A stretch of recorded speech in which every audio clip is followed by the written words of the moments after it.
العلم هو النور الهادي والمفتاح لكل الخير من يرد الله به خيرا. بسم اللہ الرحمن الرحیم. ثم الضاء فالذال فالثاء من طرفه مع أطراف الثنايا العليا وهي اللثوية، ثم الفاء من بطن الشفة السفلى مع أطراف الثنايا العليا، ثم الباء فالميم المظهرة فالواو الغير المدية من الشفتين، لكن الواو بانفتاحهما والأولين بالانتفاق، وهذه الأربعة شفوية. جی صاحب خلاصہ علیہ الرحمہ یہاں سے 13واں مخرج ضا، ذال اور سا کا بیان فرما رہے ہیں کہ پھر ضا، ذال اور سا ادا ہوتے ہیں طرف لسان سے ہی. ضمیر کا مرجع کون ہے؟ لسان. طرف لسان سے. مع اطراف الثنایا العلیا، ثنایا علیا کے کناروں کے ساتھ. اور ان تینوں حروف کو باعتبار لقب کیا کہا جاتا ہے؟ وہی اللثویۃ، لثویہ کہا جاتا ہے. یہ تینوں حروف ان کی خصوصیت یہ ہے کہ صاحب نہایت القول المفید نے ابو حیان اندلوسی کی شرح تسہیل کے حوالے سے لکھا ہے کہ یہ تین حروف یعنی ضا اور ذال اور سا ایسے ہیں کہ یہ صرف عربی زبان میں استعمال ہوتے ہیں، اس کے علاوہ اور کسی زبان میں ان کا استعمال نہیں ہے. آپ کہیں گے کہ اردو میں بھی تو ہے ضا ذال سا، تو اس کا جواب یہ ہے کہ یہ اردو میں بھی کس سے آئے ہیں؟ عربی ہی سے آئے ہیں. جیسے اگر ہمیں انگلش میں اگر لکھنا ہے ذاکر تو ZAKIR، ضمیر لکھنا ہے تو ZAMIR، اور اسی طریقے سے زکریا لکھنا ہے تو ZAKARIYA، زکریا. تو اس طریقے سے ذاکر کے لیے بھی زیڈ کا استعمال ہوتا ہے اور ضمیر کے لیے بھی زیڈ کا استعمال ہوتا ہے اور زکریا کے لیے بھی زیڈ کا استعمال ہوتا ہے. جبکہ عربی میں ذاکر کے لیے ذال کا استعمال ہوتا ہے، ضمیر کے لیے ضاد کا استعمال ہوتا ہے اور زکریا کے لیے زا کا استعمال ہوتا ہے. تو یہ ایسے حروف ہیں کہ ان تینوں کا استعمال عربی زبان میں ہے. ایسے ہی ذال ہے، ایسے ہی سا ہے. تو بہرحال یہ تینوں حروف عربی میں مستعمل ہے اور ان تینوں حروف کا مخرج کیا ہے؟ زبان کی نوک اور ثنایۂ علیا کا کنارہ. اب صاحب جواہر النقیہ نے علامہ مرعشی کے حوالے سے لکھا کہ ان تینوں کا مخرج ظہر لسان کا وہ حصہ، ظہر لسان کسے کہتے ہیں؟ آپ کو را کے مخرج میں بیان کیا گیا تھا، آپ کو سمجھایا گیا تھا کہ ظہر لسان کا وہ حصہ جو رأس لسان سے قریب ہی ہے اور ثنایۂ علیا کے طرفین کے درمیان ہے، اور کہتے ہیں کہ تحقیق سے زیادہ یہی قریب ہے. اسی وجہ سے بعض لوگوں نے کہا کہ بھئی دیکھو تینوں میں بھی ترتیب ہے، یعنی ضا تھوڑا اوپر سے ادا ہوگا، ذال اس کے تھوڑا نیچے سے ادا ہوگا اور ذال اس کے اور تھوڑا نیچے سے ادا ہوگا. یہی وجہ ہے کہ جب ہم وا کو ادا کرتے ہیں تو اس وقت ہماری زبان دونوں دانتوں کے درمیان کبھی بھی باہر آتی نہیں ہے. جبکہ ہم اگر ذال ادا کرتے ہیں تو اس کے ادا کرتے وقت کبھی کبھار بعض طلباء سے عدم احتیاط میں زبان کی نوک جو ہے ثنایا سے کیا ہو جاتی ہے؟ بالکل باہر آ جاتی ہے. تو پتہ یہ چلا کہ ذال بالکل نیچے سے ادا ہوگا، اس کے تھوڑا اوپر سے جو ہے سا بالکل نیچے سے ادا ہوگا، اس کے تھوڑا اوپر سے ذال اور اس کے تھوڑا اوپر سے اور ضا ادا ہوگا. تو بہرحال کہنے کا مطلب یہ ہے کہ زبان کی نوک کو جو ہے ثنایا علیاء کے طرفین کے درمیان رکھا جائے، یعنی ثنایا علیاء کا نیچے والا کنارہ اور ثنایا علیاء کا اوپر والا کنارہ، ان دونوں کے درمیان میں، جو کہ زبان کی نوک کے لیے مقام اتصال ہے، تو یہ جو ہے زبان کی نوک وہاں لگائیں گے تو اس سے ضا اور دال اور ثا ادا ہوں گے۔ بہرحال لیکن یاد رہے کہ ان تینوں حروف کے ادا کرتے وقت بعض مرتبہ طلبہ جو ہے دونوں دانتوں کے درمیان میں زبان کی نوک کو لگاتے ہیں اور زبان کی نوک باہر نکالتے ہیں۔ یہ بالکل غلط طریقہ ہے۔ زبان کی ہلکی سی نوک جو ہے وہ کہاں لگے گی؟ ثنایا علیاء کے کنارے پر لگے گی۔ تو اس طریقے سے دال اور ثا اور ضا ہوں گے۔ جی اب ان تینوں حروف کو یعنی ضا اور دال اور ثا کو باعتبار لقب کے لثویہ کہا جاتا ہے، یعنی لثہ کہتے ہیں مسوڑے کو، یا عربی میں اس کو لثہ بھی کہتے ہیں، مسوڑا۔ تو یہ تینوں حروف کو لثویہ کہا جاتا ہے، لثہ یا لثہ۔ اس وجہ سے اس کو لام کے فتحہ کے ساتھ اور لام کے ضمہ کے ساتھ اور لام کے کسرہ کے ساتھ بھی بولا جاتا ہے، لثویہ اور لثویہ۔ چنانچہ ملا علی قاری رحمۃ اللہ علیہ فرماتے ہیں کہ یقال لهذه الثلاثة لثویۃ لخروجها من قرب اللثة وهي منبت الاسنان۔ ملا علی قاری رحمۃ اللہ علیہ فرماتے ہیں کہ ان تینوں حروف کو لثویہ کہا جاتا ہے اس لیے کہ یہ لثہ یا لثہ کے قریب سے ادا ہوتے ہیں۔ اور یہ لثہ کیا ہے؟ تو کہہ رہے ہیں کہ منبت الاسنان دانتوں کے اگنے کی جگہ ہے، جس کو ہم اردو میں مسوڑا کہتے ہیں۔ مسوڑے کو ہی عربی میں کیا کہا جاتا ہے؟ لثہ یا لثہ کہا جاتا ہے۔ جی آگے چلیے۔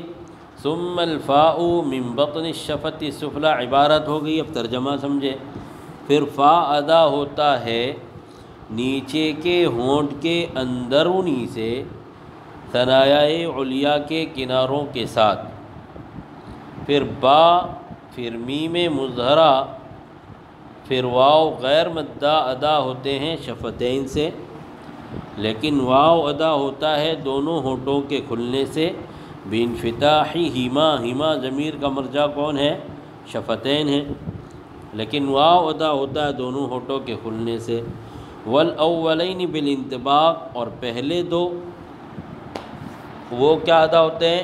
اطباق شفتین سے ادا ہوتے ہیں، اور پہلے دو سے مراد کون ہے؟ با اور میم ہے۔ اور ان چاروں حروف کو یعنی فا اور با، میم اور واو غیر مدہ کو شفویہ کہا جاتا ہے۔ جی اب یہاں سے فا کا مخرج سمجھتے چلیں، ترجمہ آپ نے سمجھ لیا، تو اب یہاں خلاصۃ البیان کے روح سے یہ کون سا مخرج ہوا بھائی؟ اس سے پہلے والا مخرج آپ کو بتایا نا کہ 13واں مخرج ہے خلاصۃ البیان کی روح سے، تو ظاہر سی بات ہے کہ 13 کے بعد اب کون سا مخرج شروع ہو رہا ہے؟ یہاں پر 14واں مخرج شروع ہو رہا ہے۔ کون سا مخرج؟ 14واں مخرج۔ اب یہ 14ویں مخرج میں فا اور میم اور با اور میم اور فا، یہ 4 حروف ہیں، لیکن یہاں پر یہ بات سمجھیں کہ فا کے ادا کرتے وقت جو ثنایا علیاء کے کنارے نیچے کے ہونٹ کے اندرونی یعنی تری والے حصے پہ لگیں گے تو وہ نہایت لطافت کے ساتھ لگیں گے۔ کیسے لگیں گے؟ نرمی کے ساتھ لگیں گے، جیسے ایک دم جو ہے طاقت کے ساتھ اس کو ثنایا علیاء کے کنارے کو ہونٹ سے جو ہے طاقت کے ساتھ نہیں ملائیں گے، بلکہ نہایت لطافت اور نرمی کے ساتھ ملائیں گے۔ تو اس طریقے سے کیا ادا ہوگا؟ فا ادا ہوگا۔ جی اس کے بعد میم مظہرہ، میم کے ساتھ کس کی قید لگا دی؟ مظہرہ کی قید لگا دی، اس لیے کہ میم مظہرہ کی قید لگا کر میم مخفا کو کیا کر دیا؟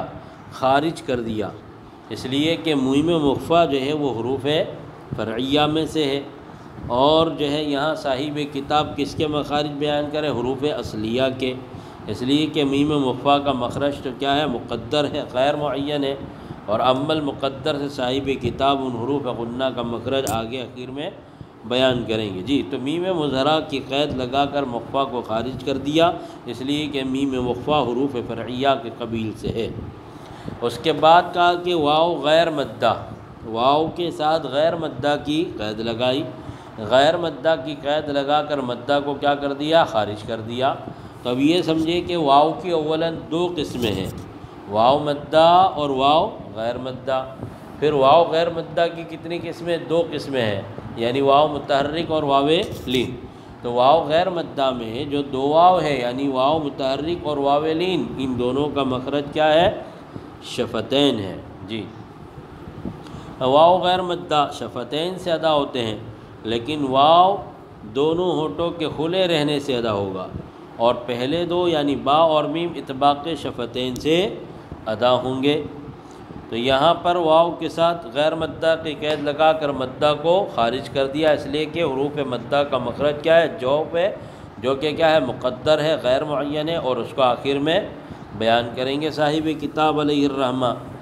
لہذا با میم مظہرہ اور واو متحرکہ و لین کا مخرج خالص شفتین ہے، اس میں دانتوں کو دخل نہیں ہے، جبکہ فا کے اندر کیا ہے؟ دانتوں کا بھی دخل ہے، لیکن چونکہ ان کو باعتبار محل کے فا کو بھی کیا کہا جاتا ہے؟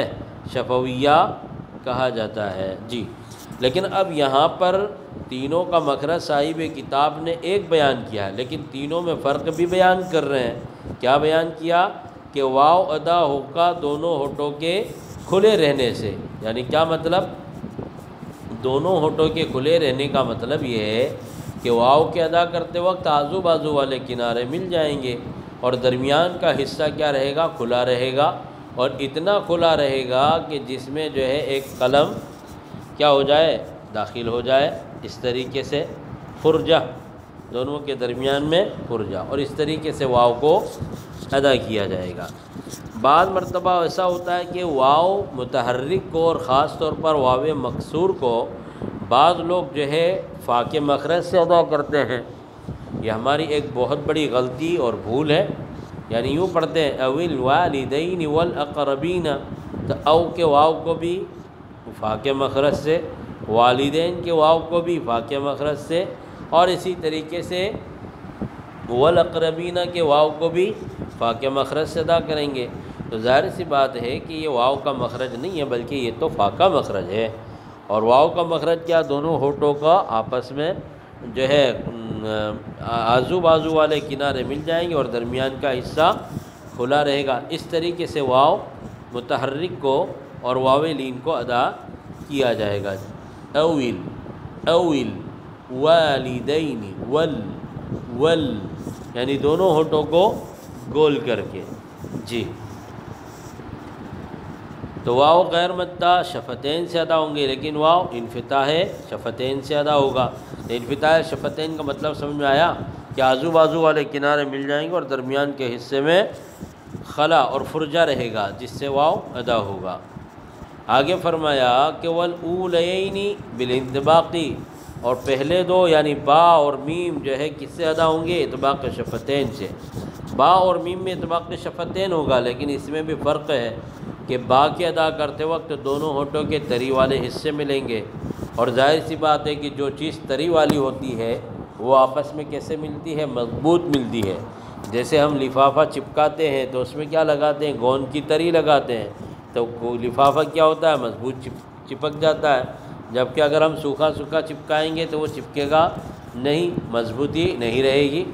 تو دونوں با کے ادا کرتے وقت دونوں ہونٹوں کے تری والے، تو اس تری کی وجہ سے با کے ادا کرتے وقت دونوں ہونٹ آپس میں کیسے ملیں گے؟ مضبوطی کے ساتھ ملیں گے۔ جی، اور اسی طریقے سے میم کے اچھا دوسرا یہ ہے کہ با کو کیا بولتے ہیں؟ بحری بولتے، کیا بولتے ہیں؟ بحری، اور با کو بحری کہنے کی وجہ یہ ہے کہ بحر کے معنی سمندر کے آتے ہیں، اور سمندر کیا ہوتا ہے؟ پورا اس میں پانی پانی ہوتا ہے، تری ہوتی ہے، تو اس وجہ سے اس کو با کو کیا بولتے ہیں؟ بحری، اس لیے کہ با دونوں ہونٹوں کے تری والے حصے سے ادا ہوگا، اور دونوں ہونٹ آپس میں کیسے ملیں گے؟ مضبوطی کے ساتھ ملیں گے۔ اور اس کے برخلاف میم جو ہے دونوں ہونٹوں کے خشکی والے حصے سے ملے گا۔ تو خشکی کو کہتے ہیں بر، تو اسی وجہ سے میم کو کیا بولتے ہیں؟ بری بولتے ہیں۔ کیوں؟ اس لیے کہ میم دونوں ہونٹوں کے خشکی والے حصے سے ادا ہوگا، اور ظاہر سی بات ہے کہ دونوں ہونٹ کے آپس کے جو خشکی والے حصے ہیں یہ جو ہے آپس میں کیسے ملیں گے؟ نرمی کے ساتھ ملیں گے، ان میں آپس میں مضبوطی اور جماؤ نہیں ادا ہوگا، اس طریقے سے میم ادا ہوگا۔ اور میم کو کیا کہتے ہیں؟ بری، کیا کہیں گے؟ بری۔ لیکن ایک بات کا خاص خیال رکھیں گے کہ میم کے ادا کرتے وقت جو یوں کہا گیا کہ دونوں ہونٹوں کے خشکی والے حصے ملیں گے، تو دونوں ہونٹوں کے خشکی والے حصے ملانے کا مطلب نہیں ہے کہ آپ جو ہے دونوں ہونٹوں کو خلاف فطرت کیا کریں؟ اندر لے جائیں اور اس کو موڑیں اس طریقے سے، یہ غلط ہے۔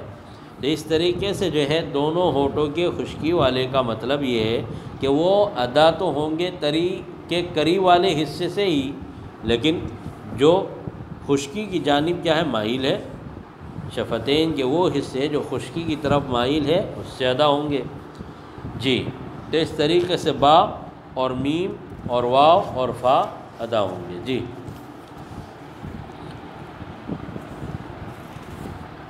تو با، میم اور فاؤ۔ تو اب آپ کو یہ ساری باتیں بتا دی گئی ہے کہ اس طریقے سے واو اور با اور میم ادا ہوں گے۔ جی، اس کے بعد ان چاروں حروف کو کیا کہا جاتا ہے؟ شفویہ کہا جاتا ہے، چونکہ یہ تینوں تو خالص شفتین سے ادا ہوتے ہیں، یعنی کون؟ واو، با اور میم۔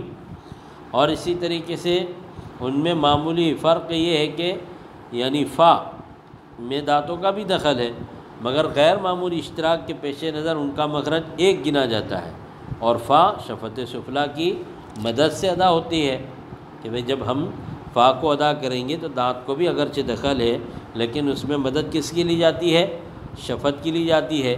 تو گویا کہ بمناسبت محل ان چاروں حروف کو کیا کہا جاتا ہے؟ شفویہ کہا جاتا ہے۔